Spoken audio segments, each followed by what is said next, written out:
So let's begin with the Buddha's first sermon, the Four Noble Truths. And we're going to explore the Four Noble Truths just like Obi-Wan Kenobi from a certain point of view. Number one, ask a biologist. They will tell you there are stressors. Some are circumstantial, some are physical, some are interpersonal, some are mental, but there are stressors. Disregard the musings of armchair philosophers. The perception of stress is not an indictment. We evolved to perceive stress. Our ancestors who didn't perceive stress found themselves somebody else's lunch. So we're wired to perceive stress. Now we come to the second noble truth. Humans are funny. Although most of our stressors are completely out of our control, we do have a very special gift. Do you know what that gift is? We can make our stressors worse. 99% of the time, how do we do that? By blindly going into acquiescing to our survival drives as a default mode. Now, our survival drives are excellent tools, but they are terrible tyrants. Three of our most primal survival drives are to push some things that are present away. Another survival drive is to reach for things that are absent. A third survival drive is to cling to things that are present, as if we are frightened of losing them. Now, there are certain circumstances where this is 100% appropriate, but not 99% of the time. The liberation that the Buddha offers us is not liberation from the presence of stressors, nor is it liberation from the presence of our primal survival drives. What is the liberation that the Buddha offers us? Liberation from the tyranny of our primal survival drives. The fourth noble truth is that there is a way to gain this liberation, not through ritual, not through austerity, not through blind faith, not through pseudo-intellectualism, but by getting so good at the Buddha's eightfold path that we practice it spontaneously, habitually, easily, and effectively. So let's look at the first 3/4 of the eightfold path. Now, for entities such as ourselves, who only have 4 fingers and 1 thumb on each hand, 8 feels overwhelming. Fortunately, the eightfold path divides unevenly into 3 subgroups. The first subgroup is wisdom, our view. So the first liberating view supports letting go, and it simply is noticing that things change. Things come, things stay, and then they go. Circumstances come and stay and go. Physiological states come and stay and go. Relationships come and stay and go. At least at the gravesite they do. And mental states come and stay and go. Noticing this change is the transcendental wisdom that the Buddha is referring to. Liberating intention is compassionate and loving. We evolve to have a hunk of meat in our brain that we call the anterior cingulate gyrus. It functions as the hub of our mirror neurons. We are wired for empathy. All we need to do is work with that mechanism. The ability, the highest love, according to the Dzogchen Lamas, is spontaneous and uncontrived. Therefore, we do not force love, we allow love to flow. One of the most profound fringe benefits of a successful practice of mindfulness and meditation is that our fear fades and our empathy increases of its own. We don't have to force it. So here's an example. This is important. I'm going to give you an example from my own life, if that's okay. Saturday, I had to return to the ophthalmologist to make sure that my retina was healing. It was really, because of my numerous disabilities, traveling is hard on me. And because I had only recently had a surgery, I had not had time to recover from the drain of travel. By the time I got to the doctor's office, I was just exhausted, clinically exhausted, could hardly think straight. And as luck would have it, the nursing assistant I interfaced with was one of those people who makes themselves feel good by being belligerent to others. And faced with someone like that, in the distant past, maybe 20 years ago, maybe 30 years ago, I would have used contrived contemplations to practice an analog of empathy. Instead,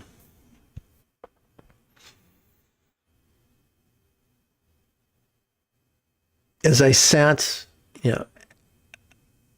I made a request to the, the nursing assistant. The nursing assistant ignored my request and in the cruelest way told me to return to the waiting room. And so as I sat in the waiting room, I practiced the meditation, the mindfulness meditation, whose instructions I will give you in just a few minutes.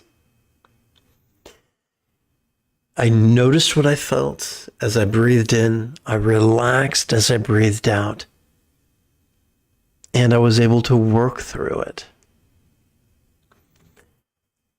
The more I did that, the more the aggression faded. And in its place, the empathy center lit up of its own. So that's not contrived empathy, that's spontaneous empathy. That is a fringe benefit of mindfulness and meditation. There is a myth that if we're truly spiritual, we'll never feel certain emotions, but that's just a myth. Our job is to be vulnerable to the full spectrum of human experience and then bring it into the path of awareness and acquiescence. Let's continue. So you probably heard the phrase loving kindness. Love refers to our mind. Kindness refers to our action. So essentially, the Buddha just broke this down, or broke love down into the idea of the four bases of mindfulness: the mental, the verbal, the behavioral, and the circumstantial. So verbal love is how we communicate to people. Like expressing empathy towards a neighbor who may be wearing a cast. Liberating conduct is cooperating, is being kind. It's everything you learn most likely in preschool or kindergarten. Liberating commerce is simply not being a Karen or a Chad, not trying to get people fired, not trying to drive businesses out of business. Some people get off in doing that. So there are two types of people: those who are rigid or flexible, fearful or loving, controlling or laid back. The first group loves rules. The second group realizes that if we're flowing from centered spontaneity, we don't need rules. We just flow from love's centered spontaneity. So originally, The Buddha did not issue hundreds and hundreds of rules. He kept it simple. 300 years after the death of the Buddha, Gaurab Dorje, first reformer of Buddhism, taught that the path is simple, but fools make it complicated. We come to the sixth fold of the eightfold path, enthusiasm. Some people call it energy. I prefer to call it enthusiasm. That is rather joyful. If we look at Buddhism as a series of chores, we're going to be miserable. If we look at the path as something to endure until we're enlightened, we're going to be miserable. But if we make the path our goal, if we simply practice mindfulness and meditation in a way that is pleasurable, then our lives are going to be a delight. This brings us to the third point I want to discuss tonight, the seventh fold of the eightfold path, liberating mindfulness. Many stupid white men translate this as concentration, but in terms of neuroscience, concentration and mindfulness are different. Concentration says, I'm going to focus on this one thing right here, and everything else can fuck off. It can fuck off all the way to the top of fuck off mountain, because I'm in control of my experience. Grr, arg. And that's going to indulge our underbrain, our fear and our aggression. It's going to make us cranky. One of my teachers used to say that when he led retreats and people concentrated on their breath, they would come home and be cranky. What a horrible result for a retreat. But mindfulness is the opposite of this. It's the opposite of concentration. It's simply perceiving. Vulnerably, passively, viscerally, and randomly. In harmony with our inhalation, for it is during our inhalation that we access the sympathetic nervous system ensconced within the thoracic region of our spinal cord that is wired for perception. And we get to perceive all sorts of things. We perceive sights, sounds, sensations, flavors, scents, and the like. We perceive emotions, intentions, thoughts, memories, imaginings, and confabulations. We perceive the outer, the inner, the physical, the mental, the pleasurable, the painful, the interesting, the boring, the glorious, and the grotesque. Now, therefore, during each inhalation, it's perfectly appropriate to silently and mentally recite the demonstrative pronoun, this. Now, what do we do with all this stuff that we notice? That brings us to our final point, meditation. And despite the ravings of the self-important, it's super, super easy. The key to the meditation is the fact that every time we exhale, we automatically access our parasympathetic nervous system, which has evolved to both physically relax due to its components in the lumbar region of the spinal cord, as well as mentally release due to its components in the cervical region of our spinal cord. Therefore, during each exhalation, it's perfectly appropriate to silently and mentally recite the monosyllabic verb ease, which functions as a synonym for relax. And so now you have it. The why of the path of liberation and the actual path of liberation. We get to notice stuff and we get to let go of stuff. As we're noticing and we see things come and we see things go, our wisdom increases. As we notice and release, our love increases. If we do this right, it will be fun.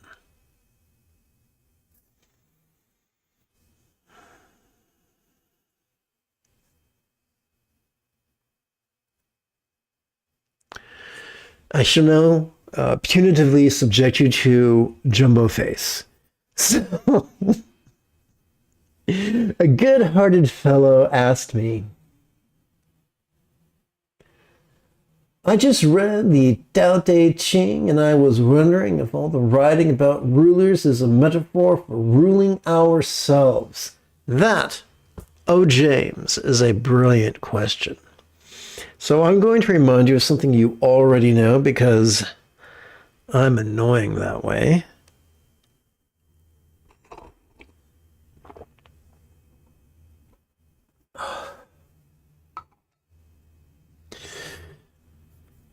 As a kid, I was... and when I was in elementary school, I think it was elementary school, my speech therapist told me that I make things too complicated, that I'm too technical, which as an autistic kid, I took as a compliment. She first introduced me to the idea of KISS. No, we didn't make out. She was referring to keep it simple, silly. So you're so close to being 100% right, James, when the Tao Te Ching refers to rulers, literally referring to rulers, we as humans are voyeuristic. I used to live in an apartment complex, and whenever you could hear two cats mating, in virtually every window of the complex, you'd see other cats watching. So, like cats, we're voyeuristic. And when you look at the plays from ancient Greece, or you look at the plays of Elizabethan England and all points in between, they talk about royalty. Way back in the 1980s, we had nighttime soap operas like Dynasty and other stuff. It was about the rich folk, the beautiful folk. We're not stupid. We know when someone has more power than us, or has more wealth than us, or has more beauty than us. And a lot of us get off on watching them go through hell. So for 10,000 years, as long as we've had culture, we've told stories about powerful, pretty, rich people and all the shit they go through. So we are wired to do that, and Lao Tzu, the author of the Tao Te Ching, is no exception. But as James intuited, for the discerning, we can learn vicariously. We can learn from their mistakes. We can learn from their victories. So that's what we do with the Tao Te Ching. Instead of telling tales of leaders' drunkenness and cruelty or debauchery or violence, this is analyzing what leaders do. And with all of it, within each of us, each of us contain the full spectrum of human experience, from victim to villain and all points in between. I'm a Jew. I'm a Yid. I'm a he. My ancestors were Red Sea pedestrians, and I love bagels. And growing up, my parents worked hard to convince me that we were victims due to Russian pogroms, Spanish Inquisitions, and the Nazi Holocaust. However, as an adult, the scales have fallen off my eyes, and I've seen that my metaphoric cousins in Israel have done all sorts of horrible things. They've behaved as colonists. They've stolen other people's property and lands and livelihoods. They dehumanized the people they stole property from and are busy murdering them with the utmost of enthusiasm, to my very great distress. There's a big old lie that ignores the dictionary and says that anti-Zionism is anti-Semitism, which is great until you actually speak to rabbis. There are rabbis around the world, even in Israel, who would beg to differ and say, no, Judaism is a culture and a religion, and Zionism is a political faction. It's a form of fascism. So I sincerely wish that every Israeli studied the Tao Te Ching and learned its lesson, because in each of us, as I look at my ancestors, they went from victims, not all of them, but enough of them went from victims to villains. That's not good. That's horrible. That needs to change quickly. But it's not unique. It's horrible, but it's not unique. If we're clever, we will apply the lessons of the Tao Te Ching to ourselves, to the way we interface with our circumstances, to the way we interface with our own body and the bodies of others, to the way we interface with our relationships, to the way we interface with our own mind. The essence of the Tao Te Ching is not medical yin yang. It's not the chemistry of yin and yang, but it is the application of yin and yang to philosophy, to avoid being rigid, fearful, controlling, elitist, cryptic, competitive, and cruel, and to embrace being flexible, loving, laid back, egalitarian, lucid, cooperative, and kind. This is applicable to all entities on Earth, to all vertebrate life forms. Sorry, I don't know enough about cephalopods to speak about them intelligently. All I know is they're really clever and very scary. It's the beak in the center that scares me. But anyway, yes, between the tentacles, they have a beak.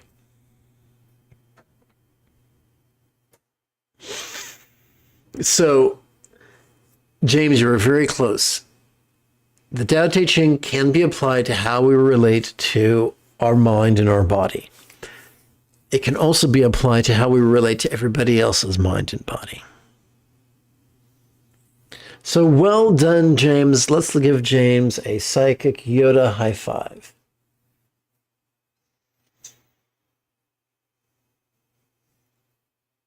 I think it could be great fun if together as a team we recited the Tuesday evening excerpt from Red Pine's translation of Yongjie Zhuangjui's, let's try this again, Yongjie Zhuangjui's, I hope I'm pronouncing that right, Song of Enlightenment. But first, allow me to remind you that if at any point during this evening, this practice, you have a specific question about Buddhist chanting, Buddhist meditation, Buddhist philosophy, or how to apply them, that you'll type, I invite you to type your question in great detail in the chat window as soon as it occurs to you. Strike while the iron is hot. If you're using a laptop or a desktop, that chat window could be on the right. If like 75% of us, you're using a smartphone, it could be down below.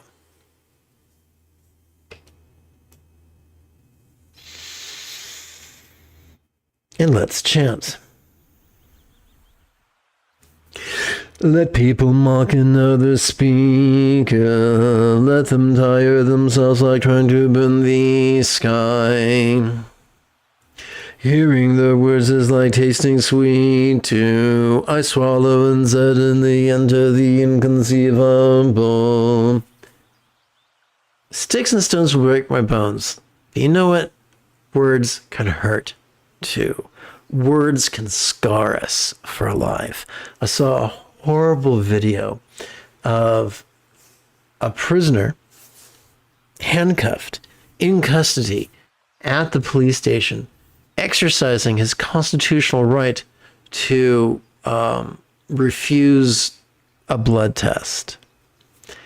And he got dogpiled by a ridiculous number of cops who beat him and then put him in a chokehold. And as he lay dying, and this is recorded on a what's it called? Body cam? One cop whispered in his ear, "This is your fault. You did this." Wow, what a mind fuck. What an act of gaslighting. And yet, and so all of us, what child hasn't come home crying from school because people were cruel to him? But when we bring the actions of others and our visceral reaction to others people's actions into the path of noticing and releasing, it can turbo fuel our meditation. When I dealt with that really cruel medical assistant over the weekend, it really played havoc with a facet of my autism known as PDA, or pathological demand avoidance. It really pushed me into fight or flight. Now, because I'm an adult and I've learned, and I don't want to go to jail, I've learned how to deal with these things. And so I kept bringing it into meditation, and it provided me with some very energetic meditations. Hey, it's tough to fall asleep when you're meditating on trauma, when you're meditating on rage. But that's the funny thing. By noticing the rage, and then relaxing, and then noticing it again, and then relaxing, it fuels the process. Our job is not to treat our body like a bucket of stress that we have to empty out with a thimble, because there will always be new stressors. Our job is to dance with the present moment, whether our dance partner is Fred Astaire or Leatherface, whether our dance partner is Ginger Rogers or Freddy Krueger. Let's continue. In hateful words, I see a chance for merit. They have become my closest advisors. Not letting ridicule make enemies of friends. I show the power of accepting that nothing is born. So nothing is born is a hyperbolic metaphor. Here's how we're going to reverse engineer it. As we breathe in, our circumstance seems vivid and permanent and independent. And as we relax, as we exhale and relax, our circumstance seems less permanent and less vivid and less solid. And if we persist with noticing and releasing, eventually that which we notice could feel as if it was as non-graspable as if it had never been born. Like mourning the death of a child that was born in last night's dream. For instance, let's pretend someone goes to bed, they dream they have a child, and they dream that child dies, and they wake up and they're just full of grief, but then they realize, oh, wait, it was a dream, I don't have a kid. I remember after I came back from sleepaway summer camp when I was in junior high, in the heat of puberty, I dreamt that I woke up dreaming one morning that I'd finally lost my virginity, and now I was a man. Now I was a stud.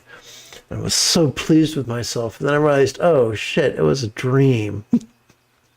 I'm still the dweeb that girls won't touch with a 10-meter probe or prod or whatever. Let's continue. Know the words and know their source. Do not ever focus on the emptiness of somebody's wisdom light. This is not something I alone have learned. Countless Buddhas have realized this too. So our job is not to shove away mindfulness and clutch fiendishly to emptiness. We notice, we release. We experience samsara, we taste of nirvana. Back and forth. For I have never seen a one-winged bird take to the skies. Likewise, we need both mindfulness and meditation the conventional and the ultimate. If we eschew one and worship the other, we are stuck. We're taking a 12-gauge shotgun and taking a precise aim at our own foot, which I would not recommend. Together. The lion roars and speaks without fear. Lesser beasts hear and cower in fright. Wild elephants cease their rampaging ways. Sky dragons listen in silent rapture. What is this a reference to? Well, it's a reference to the teachings. Approximately, if I remember correctly, 200 or 300 years prior to this, Garb Dorje taught about the simplicity of the path, and that it is so simple that people who are rigid, fearful, and controlling can't accept its simplicity and have to make it more difficult. And so we're saying that the lion's roar is a metaphor for the Buddha's discourses. When some people hear the Buddha's teachings, they are frightened. Even people who we think of as being tough, spiritually or mentally or financially. But the most amazing of individuals are enthusiastic about the Buddha's teachings, especially these teachings of the simplicity of the 7 enlightenment factors, the simplicity of noticing and releasing in harmony with inhalation and exhalation. Whoopsie.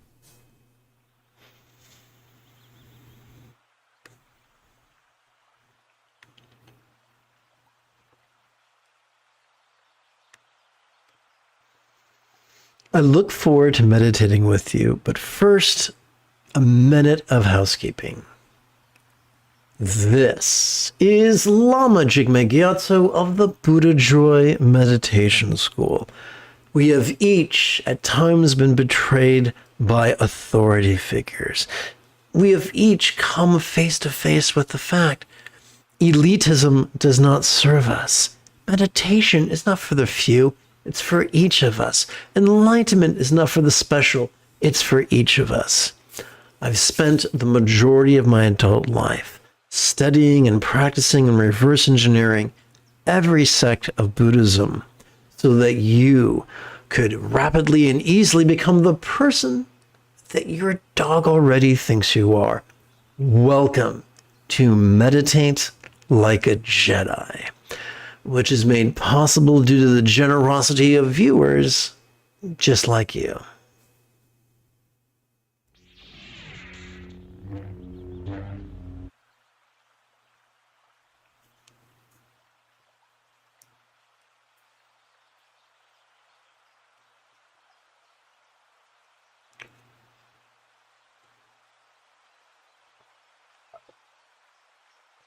My partner got me this electric mug that keeps my water warm so my throat doesn't get too sore, which was very kind of her.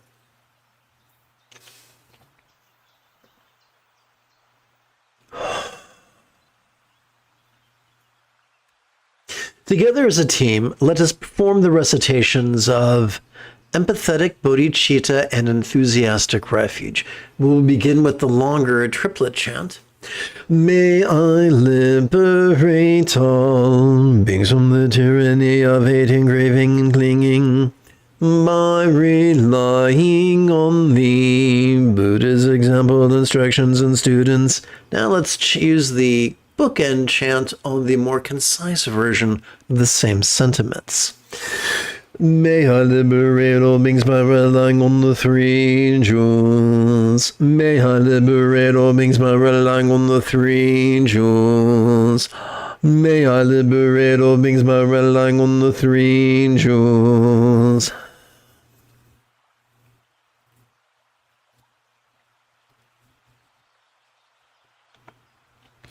All right, we have already explored the We've already reviewed the basic meditation instructions during this evening's lesson. So together as a team, let us meditate as profoundly as Qui-Gon Jinn on Naboo.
There are always going to be people who are elitist and competitive and rigid and controlling. And they will insist that there are special teachings for special people and we cannot receive them, no less practice them, unless we jump through their hoops and become their slaves. They say it's to protect us from the radical teachings that could harm us. But the Buddha did not teach that. As the Buddha lay dying, he said, I have taught with an outstretched arm and an open hand, keeping no secrets. Let that sink in. The Buddha kept no secrets. If we are keeping secrets, we are not following the Buddha. The founder of Dzogchen said you don't need teachers, you don't need empowerments, you don't need mantras, you don't need visualizations, you don't need energy work.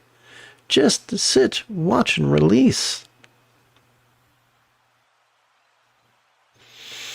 The great Nyingma saint at the end of his life taught that you don't need empowerments.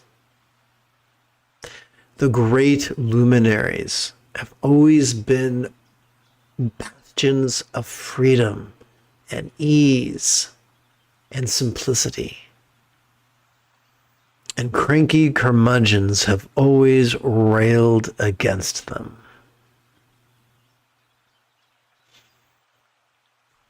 Let us notice and release our own inner control freak.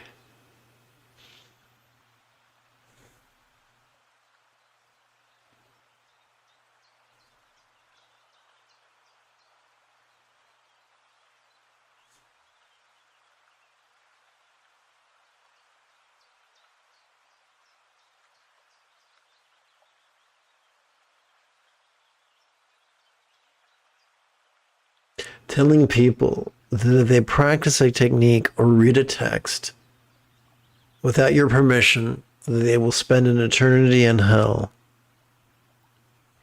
is a great way to be controlling and cruel, but a terrible way of being laid back and kind. Our job as practitioners and sometimes teachers is to increase peace, not increase turmoil.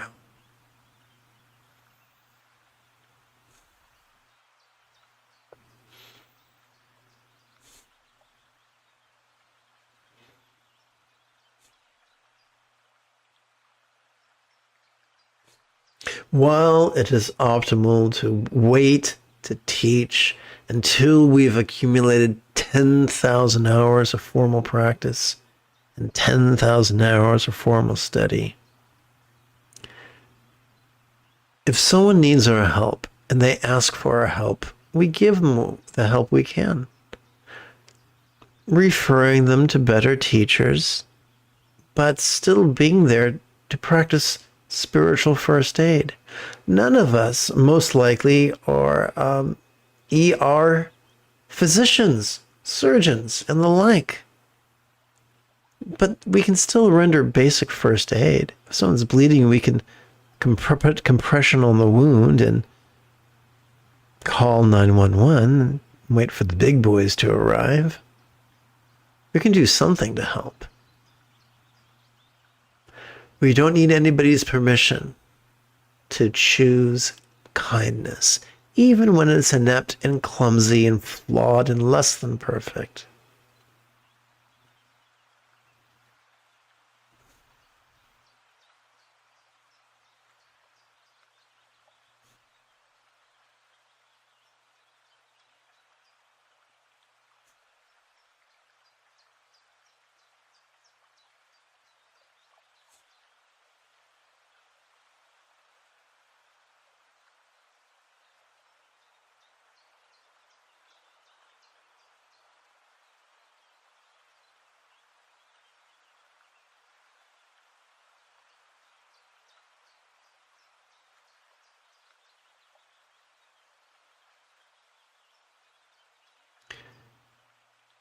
Different teachers have different strengths and different weaknesses. When reading about the lineage teachers of the Long Chen line of teachers, we see that it was common practice for students to go to different teachers. A few years with this teacher, a few years with that teacher, a few years with that teacher. And often the teacher would say, okay, now go meet with that teacher. Okay, now go meet with that teacher. So the teachers weren't being elitist. They weren't being selfish. They weren't being insecure. They were saying, yes, that teacher might better meet your needs. That teacher might better meet your needs. And the great Karma Chakmay Rinpoche taught that unless your goal is to become a teacher's Dharma heir, then seek teachings from many teachers. Return to the ones that you feel benefit you the most. But don't be scared of other teachers, other teachings. For the test of the teachings, simply their effects that we generate in our body and our mind when we apply those teachings approximately once every 12 hours for 7 consecutive days.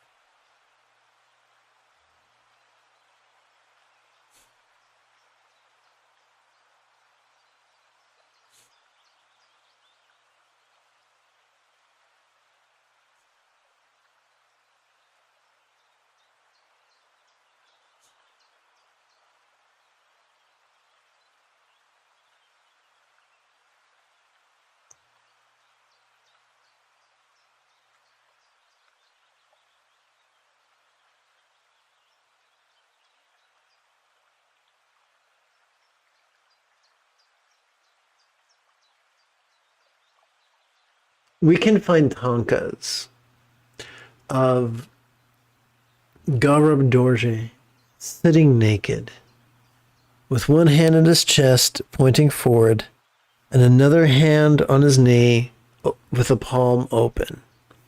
And that symbolizes fearlessly noticing the present moment and then letting go.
Stuck as we are in the quicksand of late stage capitalism, we can sometimes bite the hook and believe that unless we are smart enough and aggressive enough and healthy enough, we're just a burden to society.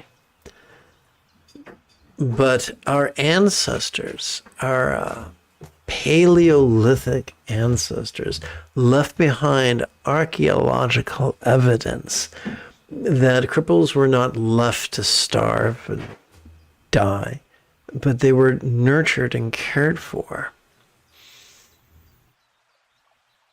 Over and over again, history has shown us that some of the greatest luminaries were differently abled. More than 2,000 years ago, spiritual texts were written saying that the body is made of different parts. The entire body is not the foot, the entire body is not the nose, the entire body is not the lungs. The body has different parts, and different parts have different purposes, and they're all important. And that's not just some aphorism that you might read in a Reader's Digest. Some of the greatest luminaries have been differently abled, warts and all, metaphorically speaking.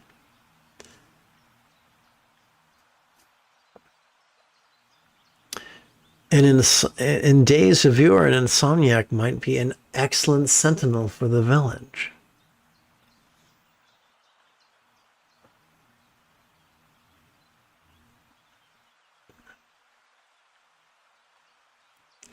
Just as Sabbath was made for man, not man for the Sabbath.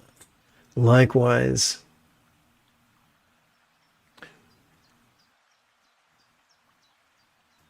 being differently abled means that we have different perspectives and different tools and different talents that other people might not. And each of us has limitations unique to them.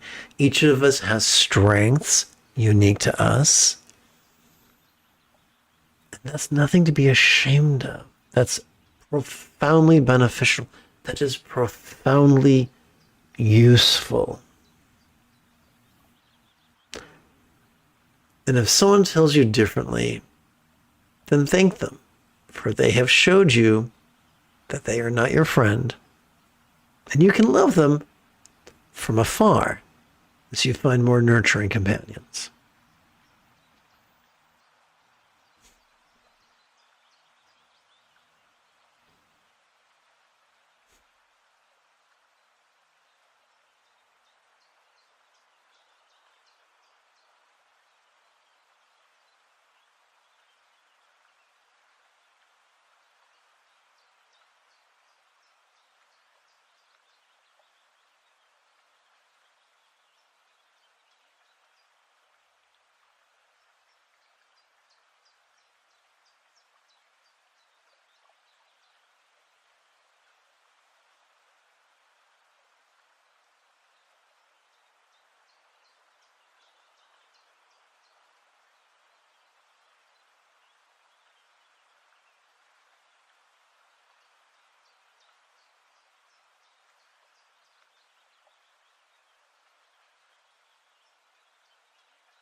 The author, when the author of the Song of Enlightenment was interviewed by the sixth patriarch of Chan Buddhism,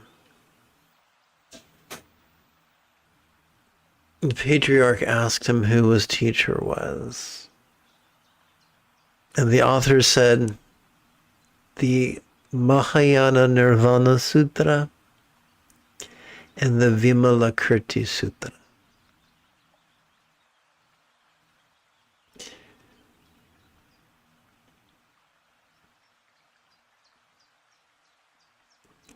We don't need patriarchy to become the people that our dogs already think we are.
Let us seal this evening's practice with a bit of the old chanting, beginning with kind ethics.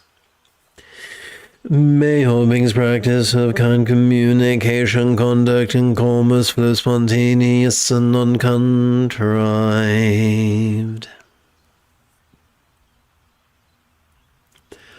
May everyone be free from misery. May everyone be happy. May no one be separated from the happiness. May everyone have balance from the tyranny of hating, craving, and clinging freed.